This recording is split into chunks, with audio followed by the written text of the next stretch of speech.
Magandang araw mga kaibigan. Bigyan natin ngayon ng reaction opinion itong post ni Mr. Marlon Villarin. Isinare niya ang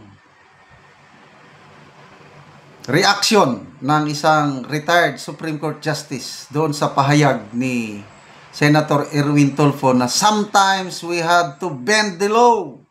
Naging law bender siya. Nag-react Supreme Court Justice.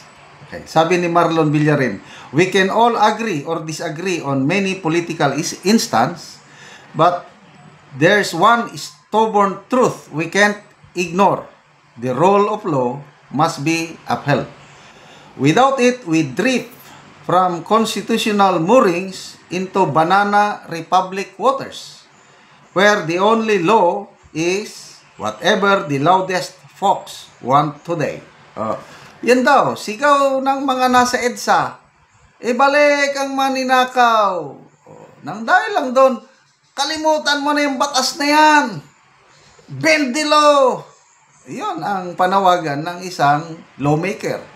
Ito nagpahayag si statement from Justice Noel Tijam, retired. Nakatikim ng maanghang salita itong magaling na Senator Erwin Tulfo sa isang retired Supreme Court Justice. Basahin ko ang statement. Senator Tulfo might be suggesting a revolutionary government where Congress needs to be abolished. That outrageous declaration was never taught in schools. It is not sanctioned by international law. Abogado ba si Erwin Tulfo? Mabuti pa si Senator Padilla na sinabi natin kulang sa pinag-aralan. Kaya lang, nagsalita siya na hindi pwede yan. Kaya saludo ako, mas saludo ako kay Robin Padilla kaysa dito kay Erwin Tulfo. Not sanctioned by international law. Not even the Bible or religious text, to my recollection, permits it unless the law itself is intrinsically illegal or immoral. Correct. Wala kang mabasahan sa Biblia. Kasi ang Biblia consists of God's laws. Hindi mo pwedeng isantabi ang batas ng Diyos. Ganon din, batas ng tao. Kaya nga may batas eh. He is suggesting a long, extensive congressional or legislative break or recess. To please the people, you have to bend the law. Is this AKAP mentality?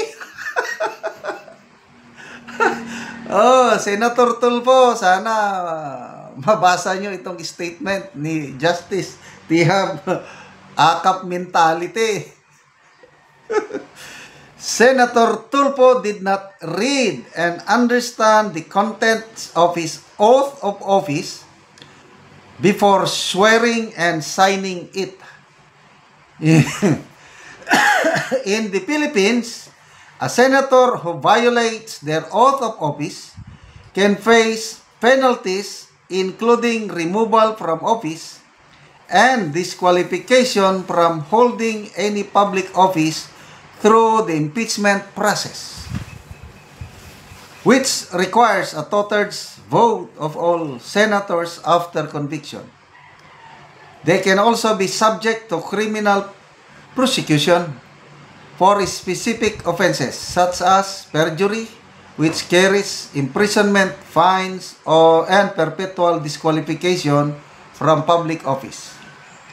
Other possible repercussions include disciplinary actions by the Senate and potentially criminal or civil liability in court after impeachment.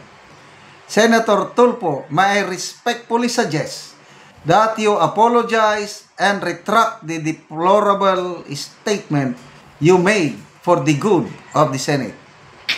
Salamat po, Justice Noel G. Tiham, sa inyong pahayag.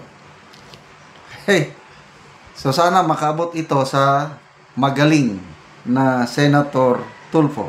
Okay, so magbasa tayo sa mga comments, ano? Mga comments dito. Peter Noble, sabi niya, Salus Papuli is Suprema Lex, but Nemo is, mga linatin naman ito, hindi ko maintindihan. Sebastian Caballero, this is a Tulfo mentality in my opinion. Yeah, sariling ano niya yan, style. Maria Sarangay, Senator, you might think you know what you're talking about, but you're actually crossing the line. In reality, this already occurs in the courts, where those with wealth and influence can effectively buy the loyalty of their legal representatives. Joe Chichi Mendoza, what's worse, the SOG conquered. Yes, sir. Pwede daw, i-bend ang law eh. Sana magan, sabi ni Joe. Yes, sir. Kasi ang punto nila, no, huwag nyo nang tanggaping state witness yung diskaya na yan. Actually, dalawa silang magkapatid. Pati si Rafi Tulfo, sumang-ayon din siya na isang tabi lang muna yung batas. Proy Kalilong, the future ombudsman wannabe said yes to the empty rhetoric. The Guzman Chuck, lusot na naman si Tambaluslos. Anyway, tingnan natin ano ang reaction kung makaabot man kay Senator Tulfo itong pahayag ng Supreme Court Justice Tiham. Nagrason na siya, nagdahilan na siya sa Senate nung nagsalita si Senator Padilla. Sabi niya, gusto ko man lang maibalik ang mga nakaw na yaman. Nakaw ng, gano'n lang. Kaya so, anong tawag doon? The end does not justify the means. Diba? Ang end result, okay yun dahil maibalik ang mga ninakaw. Kailang yung means, pamamaraan. Tama ba yun? I-bend mo ang law? Eh di magiging banana republic talaga ang Pilipinas. Okay, salamat mga kaibigan sa inyong pagsubaybay sa ating channel.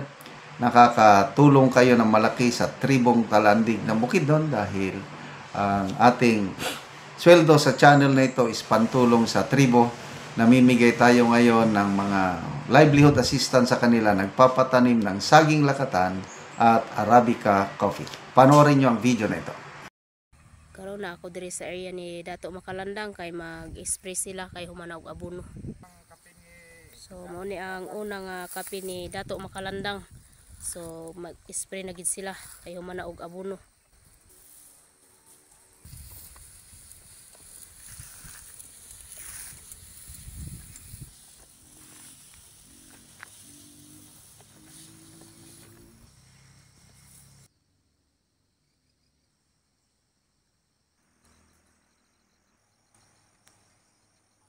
So naanagi siya yung mga sanga ang kape.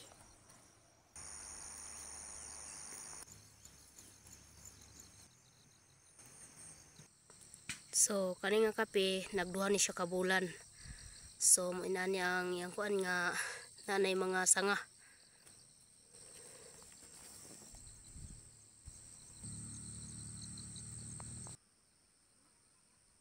So kini nga seedling tag 25 ang isa og 29 ka pamilya ang nakatanom na og nikabat ni og 14,500 ka seedling ang nakatanom na. So yan ni Dato Makalandang. So nindot gid kaayo kay daghan na kaayo yang sanga. Oh. So duha pa ni siya kabulan nga kape.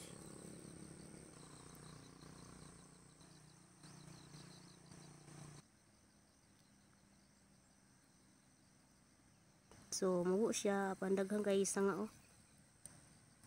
So nindot gid kaayo.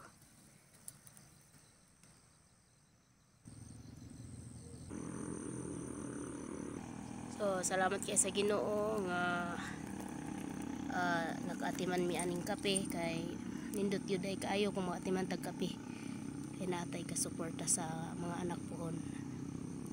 So yan ni Dato Makalandang ang among giatiman. So salamat kay sa Ginoo og sa nagatanaw sa video.